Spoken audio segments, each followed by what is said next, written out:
आम्हाला द्वेष करण्याचा किंवा त्यांना परमिशन न देण्याचा काही प्रश्न नव्हता। प्रश्न असा आहे की तुम्ही जातीय सलोखा जो ठेवायला पाहिजे तो बिघडवायचा का प्रयत्न करतात।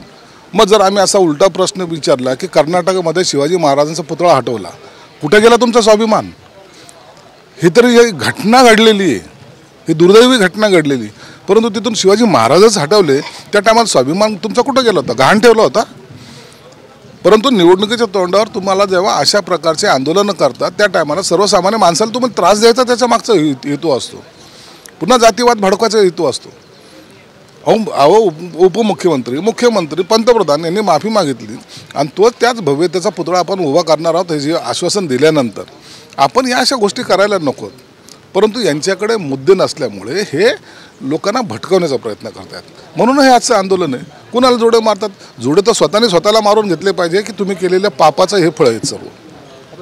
महायुती विरोध करते तुम्ही सत्तेत असताना देखील, म्हणजे अशा वेळी कायदा सुव्यवस्थेचा प्रश्न नाही, महायुतीच्या नेत्यांनी सुद्धा अशा आंदोलनाला प्रतिआंदोलन करू नये असं माझं स्वतःचं स्पष्ट मत आहे। काही आवश्यकता नाही, लोक जाणत आहेत, लोकांना माहिती आहे की हे जे महाविकास आघाडीचे लोक आहेत हे नाटकी आहेत आणि यांचं दुकानदारी चालवण्यासाठी सगळ्या महापुरुषांना सुद्धा आणि सर्वसामान्यांना सुद्धा वेटीस धरत आहेत।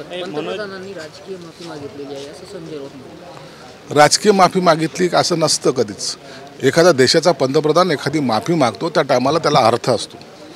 हे राजकीय बोलणं, राजकीय वागणं, नाटकी करणं हे फक्त उभट्या गटाला जमतं, हे आम्हाला नाही जमत। आम्ही स्पष्टपणे बोलणार लोक आहोत। काय गरज होती मग पंतप्रधान माफी मागायची? परंतु जेव्हा एकदा महापुरुषांचा हे जो झालेला आव्हान झालेलं आहे त्याची माफी मागितली, त्यात काय लाज वाटण्यासारखं काहीच नाही। 100 वेळा मुख्यमंत्री तर बोललेच, 100 वेळा माफी मागेल, महाराज आमचे आहेत।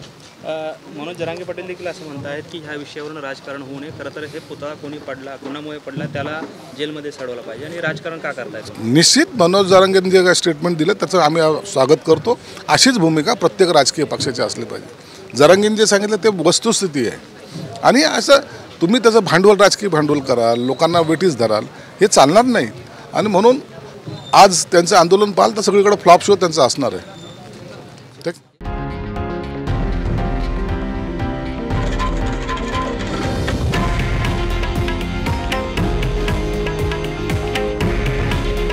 हे आहे देशातील नंबर 1 न्यूज नेटवर्क आणि आपण पाहत आहात TV9 मराठी।